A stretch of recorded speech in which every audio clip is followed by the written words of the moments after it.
are so excited to continue this series in the virtual business briefing. Our presenting sponsor for that is Moore Norman Technology Centers. Our center gold sponsor is Metro Technology Centers, and then our silver sponsor is Ide Bailey, and that is where our presenter comes from today. And with that, I'm going to turn it over to Anna with Moore Norman to give us a short Moore Norman commercial and then introduce our speaker. Hello, everyone. My name is Anna Aguilar. I'm the marketing coordinator at Moore Norman. And I'm sure things have been just as weird for you guys as it has been for us. We shut down on March 13th. And so just about 99% of our total staff is engaged in teleworking. Our campuses are closed to the public until June 15th. Based on guidelines and things like that. But we do want to let you know that we're still open for business. And so if I could just really quick share with you a couple of things that are available to you. We have taken a lot of our employee development classes to an online format. So I've listed all the different URLs that I mentioned are listed in the chat right now. But you can visit mntc.edu/online learning. Take a look, see if there's something that maybe you or your employees or group might be interested in. But just the same, if there's any kind of training that you need that you don't see, let us know, because we've got instructional designers who can develop your curriculum and make that delivery method 100% online right now if you've got employees doing teleworking. One thing that we do have that's free right now is a collaboration with the National Retail Federation. It's a free training course and exam that's also free right now. And you may be thinking, well, we don't deal in retail. No, but your frontline customer service and client care people definitely could benefit from taking a class like this, because in the recovery and rebuilding phase, it's so important that we take care of our clients in the best way possible. So that is mntc.edu/retail. And Miss Ida Freihofer, who most of you already know, she is the one who has developed this program. There are 3 certifications people can get, but this first one is free right now. The other thing that we have is small business management guidance and direction for small business resources. And that will be through Gina Bertoletti and Henry Dumas. They're working with their current clients. They're taking any new clients who need help developing short-term goals and financial planning during this rebuilding and recovery phase. And they can really put you in touch with local and national SBA resources if that's something you need. And the last thing I want to remind you about is every semester Moore Norman puts out workforce ready graduates. They are career ready, not just like through training. They are licensed LPNs or CNAs. We've got a massive need for that. And so also with cyber defense, networking, with everything digital and teleworking. So our students are industry certified and they're ready for work. And so at the bottom of the all the links, if you have jobs you want to post or you're looking for specific graduates with certain training, you can post jobs for free as an employer, or kind of go through and look for graduates on our Career Connections page. And that link's a little bit longer, and so I've got that one up for you. So thanks for letting me share about Moore Norman Technology Center. But now I'm going to introduce today's speaker. It's Donnie Madison. He is a tax partner in the Oklahoma City office of Ide Bailey.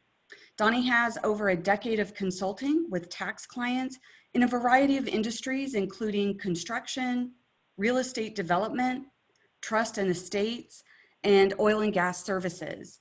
So with the enactment of the CARES Act, Ide Bailey put together a group of champions to immerse themselves in the act and become familiar with the new programs and on the changes to better serve clients. And Donnie was chosen as the representative from Oklahoma to be on that team. So we are so glad to have Donnie with us today, and thank you for giving me some time. Great, thanks Anna, and thank you Liz so much for putting this together. I really appreciate having the opportunity to put on a collared shirt and some pants that don't have a elastic waistband and get in front of some people for the first time in what seems like forever, but I guess is about 8 weeks. Uh, I'm going to do my best. It's my understanding that everybody has the slides to get through these as quick as possible so we can hit as many questions as we can. I know that there's a lot of uncertainty around this and a lot of people have questions, and I promise I'll do my best to answer them, but I'm going to apologize ahead of time for any I don't know, because there are so many things that we do still need guidance on. And I checked, as Liz and Anna were getting us going to make sure that no guidance had been posted, but there's nothing new. But I think we've got some good information here, and we'll get through it so we can try to answer some questions. So, Liz, if you want to start us off here, and we can so for some information, or if there's more information that you'd like to see, this is our landing page for the COVID-19 issues. There's a lot of articles and recordings of prior presentations that the firm has put on that are out there, and I would encourage you to visit that site if there's anything that we don't touch on in here that you'd like to see if the firm has information out on. So just some things I'd like to cover today. We definitely learned some lessons, even though there's still plenty of uncertainty that we'd like some guidance on. We have learned a lot, and I think that we can go through that. What's new? What guidance has been issued? We'll go on from there to, you've gotten your loan. What do we need to do now? And as part of that, preparing for the forgiveness stage of the loan process. So the Paycheck Protection Program, or as I'm going to call it the PPP, was introduced as part of the CARE Act.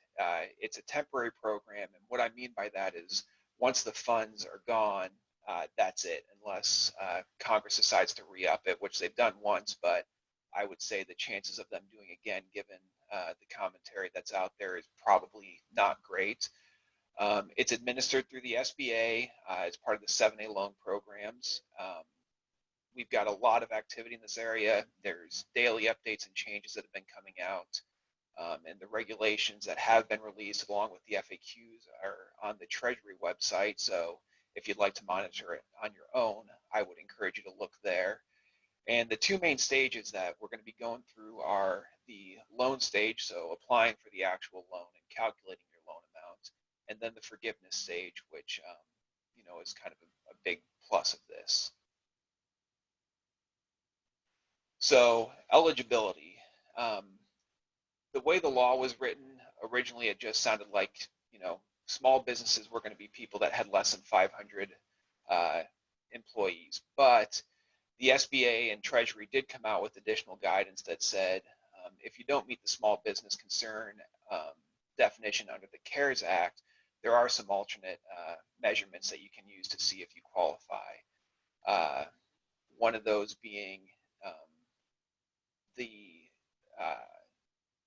affiliate, or what they're calling the retail exemption, which is if you have an NICS code of 72 and you're a franchisee that is listed on the list of franchises that are approved by the SBA, which is pretty long, so most franchises I think are on there, then you can look at it by location. You don't necessarily have to just look at, okay, I've got 50 locations, I can only have 10 employees at each of them. We can go to the next slide, Liz. There is also an alternate size standard that if you meet certain asset or net worth tests that you can also qualify for. And then something that came out after the fact was the demonstration of need for the loan. On the original application and in the, I would say, original act, it didn't really have anything other than a certification that you could or had uncertainty as to whether there would be need on as a result of the pandemic.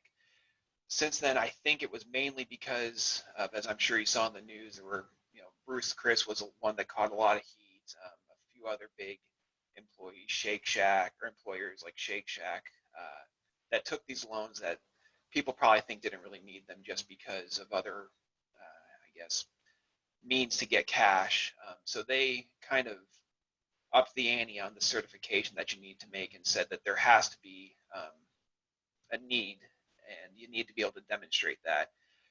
That is one thing that we are still waiting on guidance for, how they're going to measure that need. I think that it's going to be really difficult for them to come out with any sort of bright line tests.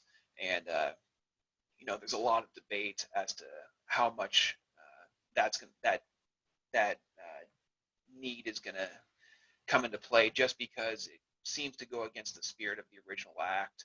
So depending on what commentators you listen to, that the force of that new definition could vary. Let's go to the next slide. Thank you. One of the other lessons we've learned is that in the original text, it states that some of the other benefits of the CARES Act and the Families First Act that came out prior to the CARES Act were not available to those who applied for these PPP loans and obtained them. However, a few of them we got favorable guidance from the IRS on in FAQs that were issued, one of which was the payroll tax deferral. So this gives you the ability for the employer side of the payroll tax, which would be your FICA and Medicare, to defer them and pay them in half in 2021 and half in 2022. The new 941s have some language in the instructions to say mechanically how we take care of that. I won't get into that. It seems like it's too in the minutia, but just a quick example. So if we had a loan date of March 1 and an 8-week period that terminated April 26th, then according to these FAQs, up until the time of your forgiveness being granted, you're able to do this payroll tax deferral. So you can apply for the forgiveness at April 26th or in week 7 of your 8-week period based on your expected forgiveness. So depending on which date you use to apply for forgiveness, it would, I guess, determine when you can stop deferring these payroll taxes. The EIDL loans, these were another, these are not a new thing to the SBA arena, but were kind of bolstered up a little bit. Originally, we thought these were going to be a good option for people that didn't have employees or high payroll that would allow them to get a larger PPP loan. However, I think probably based on the demand they saw, SBA felt it necessary to go back after the fact and say that you actually do need to have employees to get these loans as well, which doesn't seem to be in the spirit of the original law, but it's what they did. So they the one-time grant of $10,000 is not part of your loan. That's just something you can go on and apply for, say I need this. And they said that they would be dispersed within 3 business days. The experience I've had with my clients is that is not the case. And the part that they went back on with the employees is saying, well, the $10,000 is still there, but it's $1,000 per employee, up to 10 employees that you can obtain that $10,000 grant for. One other thing I'll say about the $10,000 grant, as we'll see later in the slides, the loan forgiveness is not taxable. We don't have guidance on whether that $10,000 grant would be taxable or not. So payroll expenses was very broadly defined in the original act, and there was some language in there saying, talking about adding the $100,000 cap per employee, and not adding the payroll taxes that are associated with the employee or the benefits. But they were able to come out and clarify that the $100,000 cap is just for wages, just for compensation. And I think what they were going for when they were saying not to add the wages or the FICA and Medicare on top of that was to make sure that people didn't double dip and kind of double count some of those expenses. So gross wages of $100,000 per employee are allowable in payroll expenses. And then on top of that, you can add any of the benefits that are allowable. So that would be, health care and retirement plans are, and that would be, since the 401k contributions that an employee makes would be included in their gross wages, we're talking about things more along the lines of profit sharing contributions that the employer would make. And also, they clarified that payments to independent contractors, so if you've got people that you 1099, are not included in payroll expenses. And I believe that's probably because those independent contractors would be entitled to go and apply for their own loans, so they didn't want those same dollars being used to apply for two loans. The first set of interim rules was released on April 2nd, and they kind of threw us a couple curveballs. The biggest one being the 75-25 rule. That was not part of the original act, but if you read the rule, the guidance, which you don't need to, they go through some math that talks about, since we use 2.5 times of payroll, and we're giving you 8 weeks, if you kind of meld those two together, that feels like 75% of this loan should be used for payroll purposes.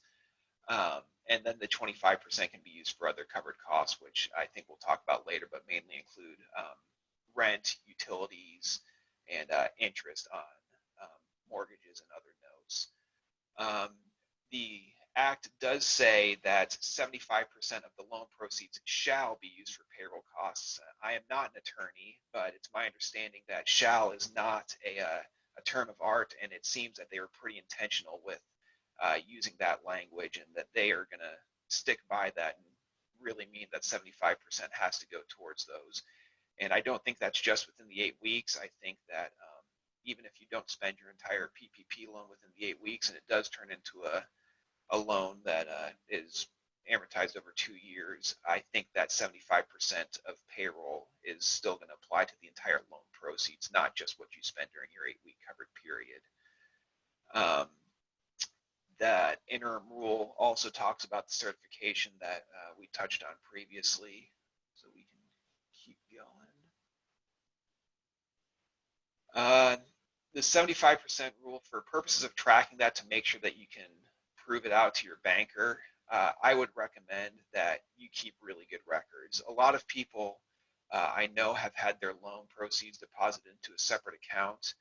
I don't think that's necessary. It might make things easier, but if nothing else, I think that you should definitely be keeping track, and whether it's, if you're using QuickBooks and it's in the memo of the checks, or whether you've got a log separately saying, okay, this disbursement of this, set of payroll checks on this day, or this rent check on this day, is coming from these PPP funds, so that we can very easily go back and identify when we're applying for forgiveness, here's what I got in loan proceeds, here's what I spent it on, and just make this as easy as possible for the bankers, because I think they're going to want to get this forgiven.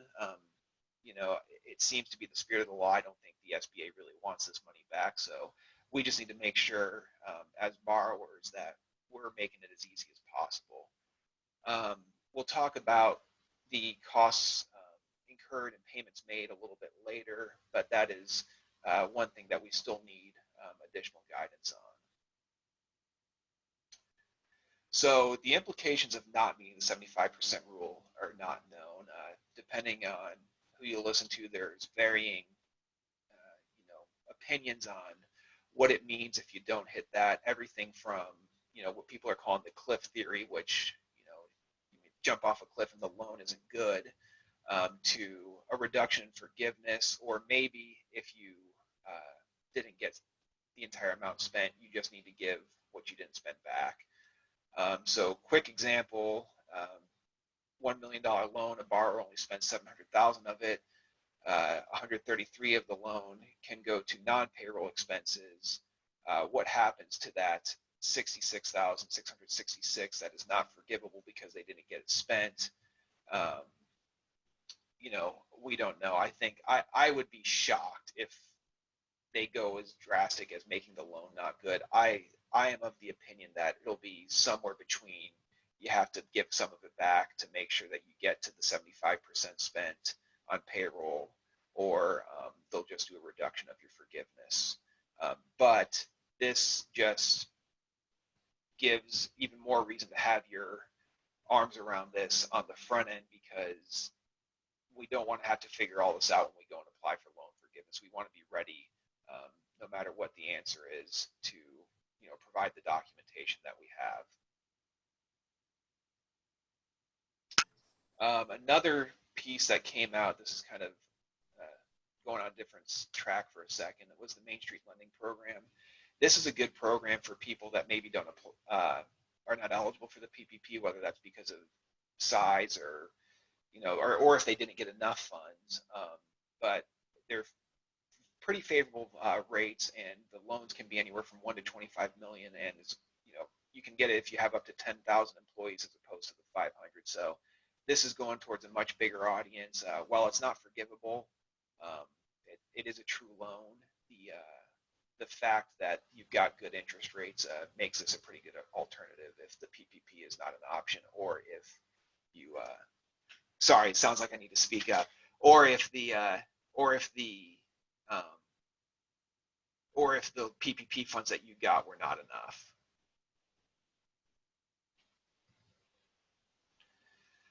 So we got some guidance on self-employed individuals after that first round of guidance, and this was helpful because it cleared up some stuff for both self-employed people from the aspect of members of a LLC or a partnership, and also sole proprietors who report their income on a Schedule C.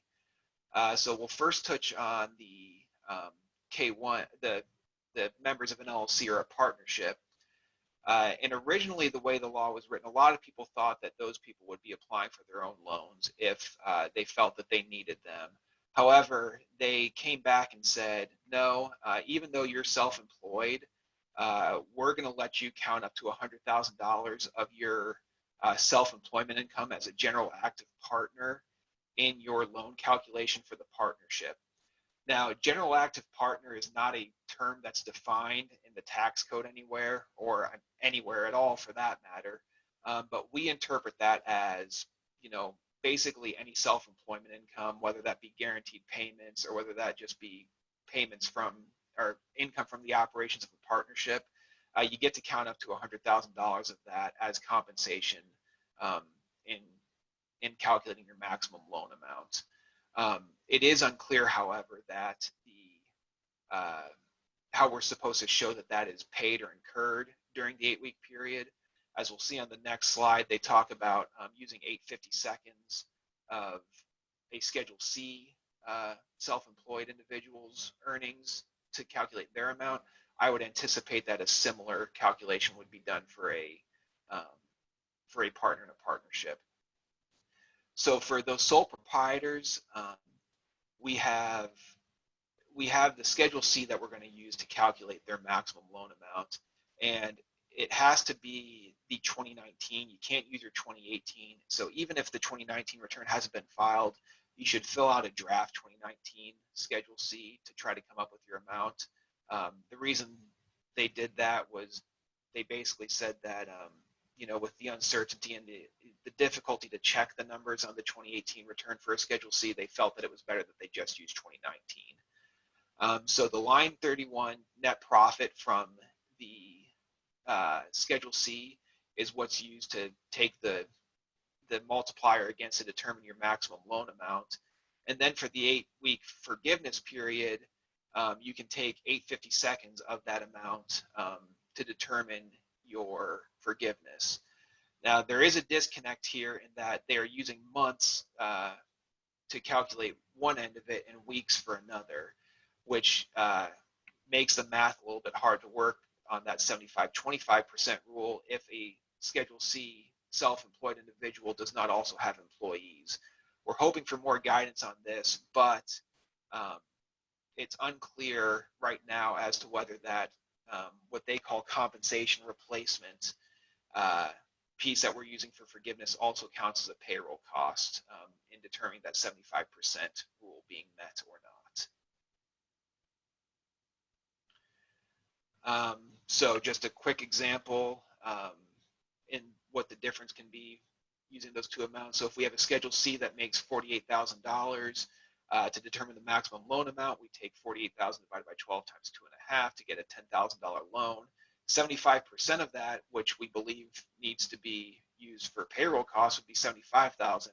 However, since they're using the 2.5 months versus the 8 weeks, the 8/52 of that 48,000 that would be compensation replacement for that owner would only come up to 7,385. So we're not really sure what that means.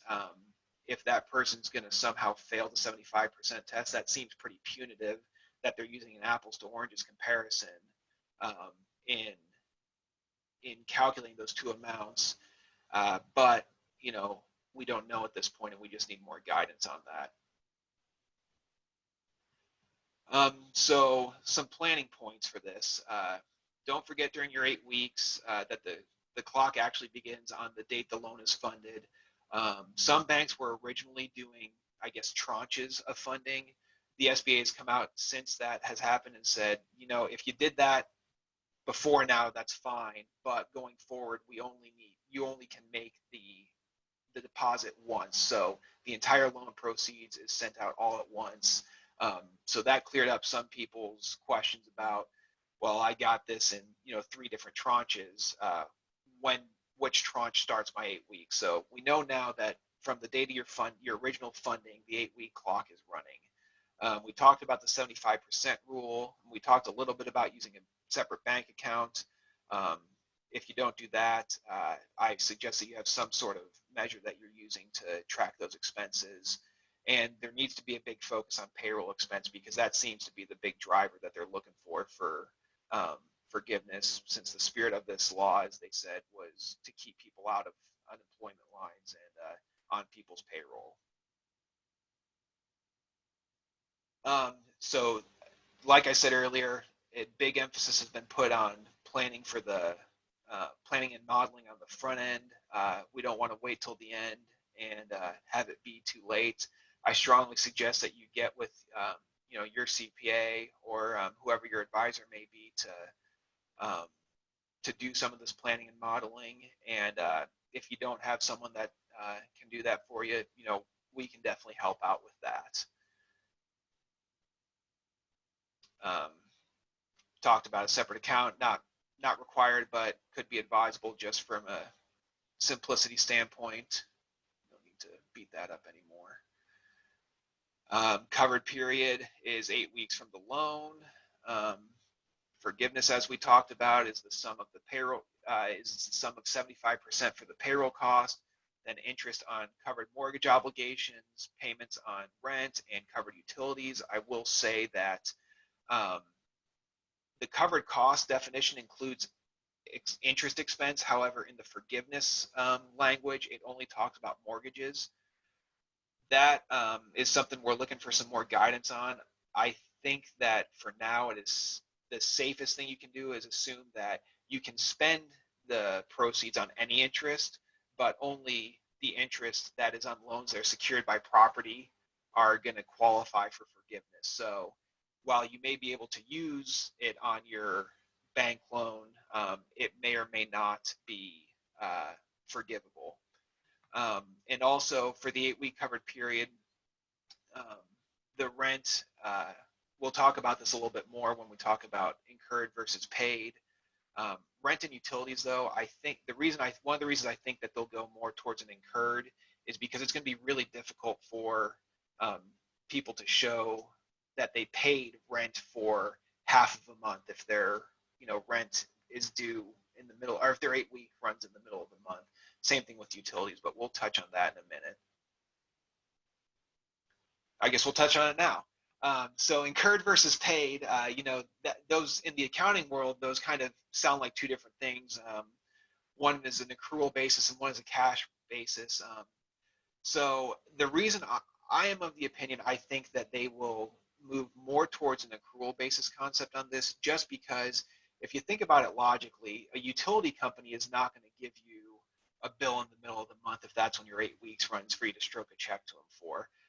So I think it's going to make a lot more sense for them to say, okay, we need you to show us that this was incurred during this period, and that would be, maybe my phone bill for the month of May was $100, but my 8-week covered period was up on the 15th. So I think that the incurred would be, half of that $100 was for the half of the month that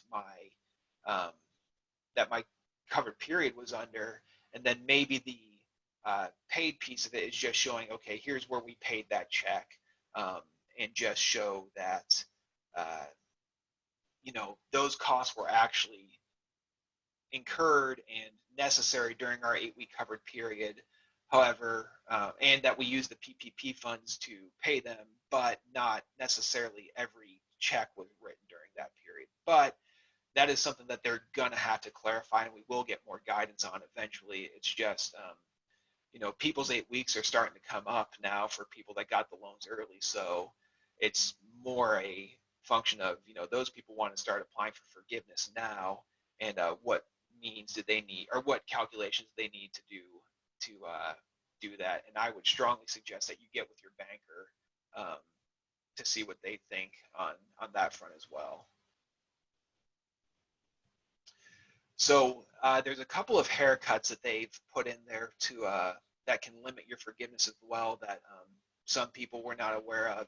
If you have a reduction in force, so if you take out some FTEs, full-time equivalents is what that stands for, during your period, then you could have a limitation on your forgiveness. So the average number of employees during your period is compared to the lesser of the number of FTEs you had from February 15th, 2019 to June 30th, 2019, or January 1st, 2020 to February 29th, 2020. And if you have a reduction, then your forgiveness is pro-ratally reduced by that reduction. So say you had 100 employees during, you know, whichever one of these periods you end up using, but during your 8-week cover period, you were down to 80, then that would appear to reduce your forgiveness by 20% for that reduction. Now, you do have the ability to restore that headcount up through June 30th of 2020. So if you come to the end of your 8 weeks and you realize that you don't meet it, then you do have some additional time to get that restored. And we're going to talk next about a reduction in salary, but one bifurcation that I want to make is that these two tests are mutually exclusive. This FTE test is looking at it as on the scope of the workforce, whereas we can go to the next slide for the forgiveness, or I guess it's not the next slide, but the reduction in salaries is looked at an employee by employee basis. And Liz, we can go back. I jumping too far ahead there. What is an FTE? Traditional SBA guidance says an FTE is a 30-hour employee, and 2 part-time employees at 15 hours would equal 1. Like I said, it's not employee specific, and we can bring our FTE count back up through June 30th to make sure that we meet that. We also need to make sure that if we have a reduction in force, that we're still able to meet that 75% rule, though, because it's going to be tough to spend that 75%, I think, if you don't have the same number of employees. Okay, so an example of this is if you furlough half of your employees and therefore don't spend your entire loan. If we have 10,000 people, we furlough half of them. That the loan was based on that $10,000 amount, so we have a $25,000 loan. But if we hold the same payroll costs for half of the workforce, we're only going to have $10,000 of payroll costs, which would allow us to have $4,500 of other costs, leading to only spending $14,500 of the original loan proceeds. What happens to the balance of that amount between the 25 and 14.5, we don't know, but what we do know is that 10,000 or 14.5 against 10,000 is not 75%. So we may have an issue there. We just don't know what the ramifications are. So reductions in salary, there is also a haircut on the forgiveness for a reduction in salary of any employee that has 25% less pay during their covered period versus the most recent quarter that employee was employed. So for most people, that's going to be January 1 through March 31st if they were employed at the beginning of the year. We're assuming that if they were hired during the 8 weeks, that you would just look at the prior 3 months. One thing that you need to be aware of is that an employee is defined as people that make less than $100,000. So what that means is you can't reduce anybody that makes less than $100,000 in compensation by 25% or more. However, if somebody makes more than $100,000, you can reduce them by, I mean, in theory, any amount and not have it be punitive to you. You can avoid that haircut by restoring salary by the end of your 8 weeks as well. So just a quick example, employee 1 salary is reduced from 50 to 40, employees 2 is reduced from 50 to 30, and employees 3 is reduced from 150 to 50. Only employees 2 salary reduction would impact our forgiveness because employees 1's was a 20% reduction, and employee 3 made more than 150, so they're both kicked out of this computation.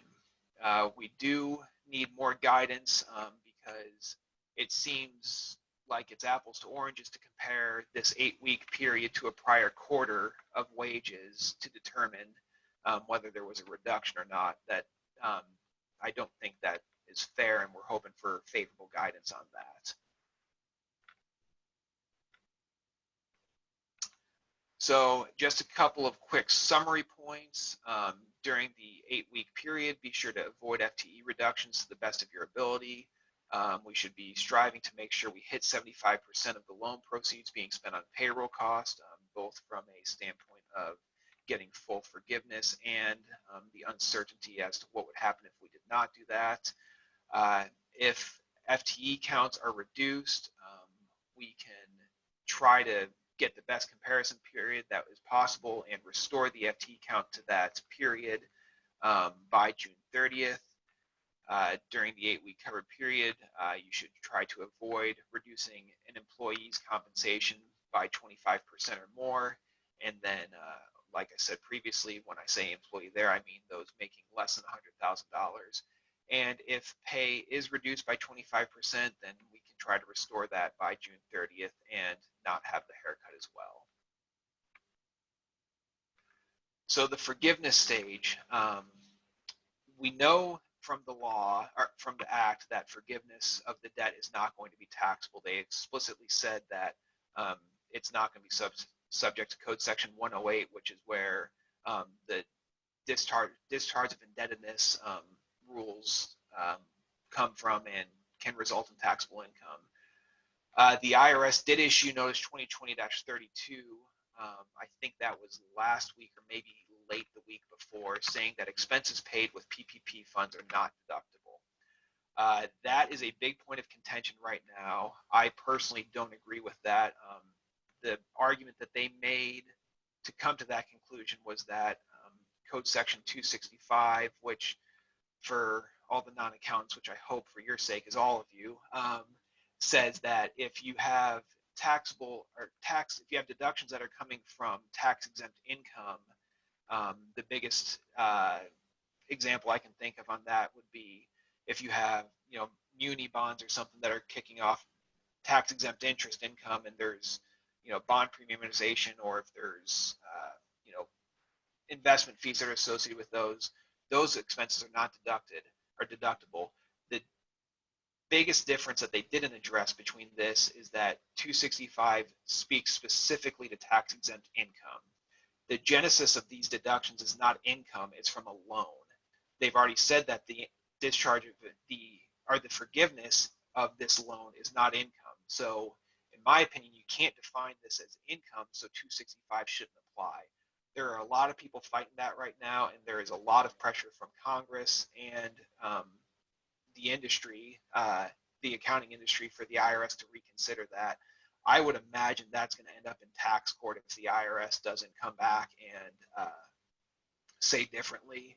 Mnuchin has come out and kind of held his ground a couple of times in a couple different interviews, so I would keep an eye on that, and I really hope that they reconsider, because Congress has said that it was intended that you get both the forgiveness of these loans and a tax benefit from the deductions, and the IRS is more or less taking away that benefit Because if you've got, you know, a loan that's forgiven that's not income, but you don't get to deduct the expenses, then you're ending up really at a net zero when you come to calculating your tax, because you're not getting any deduction, and it just doesn't seem to be what they were really going for.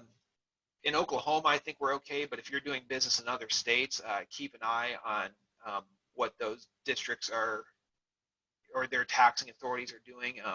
I don't know of any yet that have said that they're going to not agree with the IRS and say that for purposes of any state jurisdiction that this will be income, but it's definitely something to keep an eye on. We want to keep our ear to the ground on what might happen if we don't meet the 75% test. We talked a little bit about comparing a quarter's worth of time and compensation to 8 weeks, and how that should be cleaned up. Unused portions of the PPP loan, are those needing to be paid back immediately, or do they go into the 2-year note that any unforgivable portion would? And then the consequences of unintentional miscalculation of loan amounts during the application and funding stage. That one is mainly kind of geared toward people that got their loans funded before some of this guidance came out, because there were definitely changes in guidance that would impact the computations of some people's loans. So we're curious as to whether, or what I guess the Treasury and SBA will say about any of those errors that happened before the guidance came out.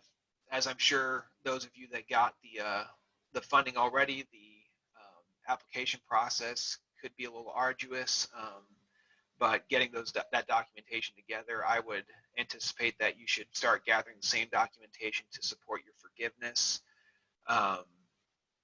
and keep track of that during your 8-week covered period. The last point is basically speaking to the potential, I guess, miscalculations that could have happened, and how those will come into play whenever the banks come back and ask questions to get the forgiveness stage going. So I tried to get through that as quick as possible so we could have as much time for questions as we could. Here's my contact information. I apologize for if I was speaking quickly or not, but Lauren or Liz, do we have questions that I can try to touch on before we're done? Yes, we have several questions, and we'll try to get through as many as we can. I have noted the person that asked each question, and if we're not able to get to your question, we'll definitely reach out to you after the webinar. There was some confusion on the payroll taxes. What can we use with the payroll amount beside state and local income taxes? Would federal and state unemployment tax qualify as kind of the taxes that go into the 75%? What about transportation? Okay, so 2 questions. Sure. So for purposes of the taxes and what goes into payroll costs, you can count. So you start with gross wages. So that's going to include any federal and state withholding that you're paying on behalf of the employee, and it's also going to include the employee's portion of the FICA and Medicare. So those taxes all stay in. So say somebody's gross pay per pay period is $1,000, but their net check is, $600, because there's a couple $100 of withholding, whether that be federal, state, or FICA or Medicare. All those taxes are included. What is not included are the employer's side of federal taxes. So the employer's side of FICA and Medicare and the federal unemployment tax. You do get to include, though, the state unemployment tax. So to summarize that, gross wages plus the state unemployment tax are what are allowable to be included in your payroll costs. The transportation, that came up as a utility cost in the self-employed guidance. They really, just kind of glazed over it with fuel. I would say that a conservative approach on that would be fuel costs for business vehicles. I've got people that have fleets of trucks that I'm telling them, based on the guidance, I think that the fuel that you're using to keep that fleet going during the 8-week period probably qualifies. If you want to get more aggressive than that, I would probably recommend you get with your advisor or with the banker that you're using to get their interpretation of it, just because they're going to be the one that's going to, them being the banker, are going to be the one determining forgiveness, and they're going to need to be comfortable whether that cost qualifies or not. But transportation is mentioned but not well defined, so I'm being pretty conservative with that one. For our sole proprietors on the call, what will they need to give to their bank for forgiveness since they don't file 990s? We think that it's just going to be the Schedule C. So the documentation behind that, though, if they're asking for substantiation of the income or the expenses that you're using, I'd say 1099s that were issued to you. I'd have bank statements ready to prove deposits. If you've got overhead expenses like the rent and utilities, I'd have the bills or the canceled checks where you used to pay those ready to provide as well. Okay. Can employers pay bonuses at the end to exhaust the remaining funds to get to that 75%? Great question. So we need more guidance on this. I'll tell you what I think. If they go with an incurred, so like an accrual basis type concept, then I would say that if it is a bonus that is that you can prove is incurred over the 8-week period, that might work. But so I mean, whether that's from saying somebody, we didn't have everybody come back, so employee X took on additional responsibilities and went above and beyond, and so we're going to give them this bonus because they worked so hard during this 8-week period. That could potentially work. If you are saying, well, we didn't have cash at year end to pay bonuses for 2019, but we've got cash now, so we're going to pay those bonuses, that I don't think that works, and I don't think there's any realm that would work in. I would keep that in your back pocket because I think they will address it, but if they stick to the incurred, then I am of the opinion that without it, guidance to the contrary, that proving that it's incurred during that 8-week period will allow that bonus to work. When does interest begin to accrue, and what about the forgiven part versus the not forgiven part? So the interest will begin to accrue at your loan date, I believe. The forgiven part of your interest, I think the question is, if part of your loan is not for, if you don't achieve 100% forgiveness, what's the interest going to be? Right. I would imagine that they haven't mechanically said how that's going to work, but I would imagine that the interest on the principal that is not forgiven is what would become due. I don't know that they'd probably try to get you for the entire amount. Okay. Some banks and CPAs have taken the conservative stance that 850 seconds is the total loan forgiveness for self-employed. The more common view is that 850 seconds is the payroll forgiveness, and the borrowers are still eligible for 25% on other qualifying expenses. Can you confirm, or do you have more thoughts on that? I can't confirm, but I can tell you that I think it's the latter of the two. They need more guidance issued on that as well.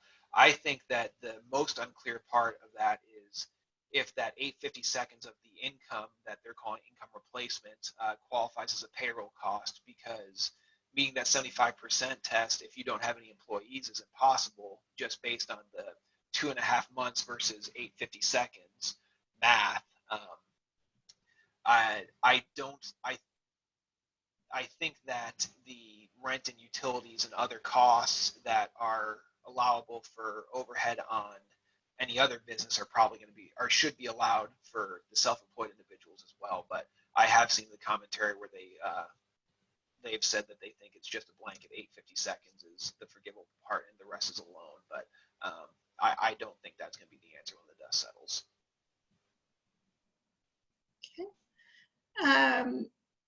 This one may be one to reach out specifically afterwards, but I'll go ahead and ask it. When filling out the application, it did not specify full-time equivalent employee. So I had some employees only working 25 hours per week that were included in my head count. What happens if an employee has failed to come to work due to transportation issues and has abandoned the job right after getting the loan?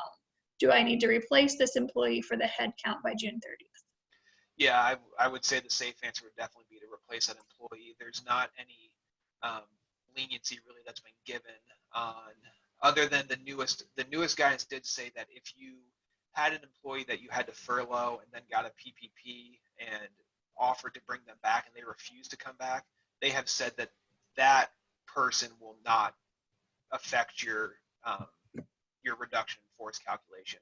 However, if they can fall into that bucket, then maybe you're okay. But if it's anything other than that at this point, they haven't bifurcated it into any sort of, these people don't go into your reduction in force count, these people do.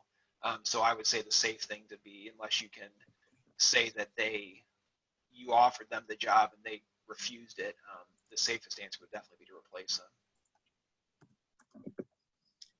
Are there any notable differences for nonprofits as far as the treatment for their PPP loans? No, not that I'm aware of. Admittedly, I'm not as much of a nonprofit guy, more of an income tax guy, but my understanding from what I've read is that the same parameters apply. If you want to give me whoever asked that, I can put them in touch with somebody that'd be more familiar with the nonprofit side to make sure that there isn't some big delineation that I'm not aware of, but I don't think that's the case. Okay. And then one clarification question on the interest in the case that part of the loan will be forgiven and part is not. Does the government cover the interest on the forgiven part, or is the borrower responsible for the interest on that piece? Or do we know yet? I don't think we know yet, but I think the idea is that it would only be on the non-forgiven piece that the borrower would be liable. But we'll get more guidance on that, and hopefully that's the answer. Okay, and then the last question we have, uniforms are supplied to employees. Can they be used for the employee benefits in the 25% piece? I would say that's probably outside the scope of what they're looking for benefits. They pretty specifically say benefits are retirement and things like healthcare costs. I'm not sure I could quite get there on uniforms. Understandable. All right, those are all the questions that we had in the chat. I don't know where we're at on time, Liz. We've got about 5 minutes, so if anyone else has any additional questions, feel free to drop those in the chat before we wrap up. And with that, Lauren, if you see any of those pop in, please just interrupt me. But otherwise, I would love to give a big thank you to Donnie for this fantastic information. It's been, we've gotten a lot of questions on it, and I think that you supplied a lot of clarification, and we know that there is still more clarification to come as those regulations are changing daily. I appreciate it. And I will say also, if you want that landing page that was at the beginning, we will have additional webinars, the firm, as more guidance is issued. We have one tentatively scheduled for tomorrow, hoping that we'll get more guidance today on the loan forgiveness. I'm sure that will get rescheduled if not, but if you check that landing page for the firm, feel free to register for any webinars that we have coming up to get more information and additional clarification on anything that's still unclear. Yep, that one. And I've tried to include a lot of our webinars in the Monday morning memo as well, so you can look there also. We did have one more question come in, and it's about the forgiveness process. Will the recipients need to write a formal letter to the lender to have the debts forgiven, or is that kind of automatic, or do we know yet? There's going to be a process. They haven't released it yet, but I would envision that SBA is going to come out with some form for the lenders, whether that be a checklist or whether that be, we need this documentation, but there will be some sort of formal process. I don't know that you'll need a letter per se, but I would just reach out to your lender and ask them, at this point, what they want for you to provide them to substantiate forgiveness. Thank you, Donnie. That's all the questions that we had in the chat. All right. Again, thank you, Donnie. Thank you, Lauren, for helping moderate that chat. It's been fantastic. As we wrap things up, another big thank you to all of our sponsors for the business briefing series. Our presenting sponsor, Moore Norman Technology Center. Anna spoke about some of the resources that they have that are at the beginning of this chat, of the chat box. Our gold sponsor, Metro Technology Centers, as well as our silver sponsor, Bailey, who obviously was able to present today as well and did a fantastic job. So with that, thank you guys so much for joining us today. We really appreciate it. We have a chamber connection tomorrow at 4. That is networking, and we just want to hear from you guys. So if you want to join that, you can register in the Monday morning memo, or I sent an email out on it yesterday, or you can always reach out to me and I'd love to get you signed up. If there's anything else that you guys would like information on, or that you would like to see a business briefing featured, please let me know that as well, as we are just trying to get information out to you guys as quickly as we can. But with that, have a wonderful Tuesday. Thank you so much. Donnie, again, thank you. Lauren, thank you. And we'll see you guys all soon.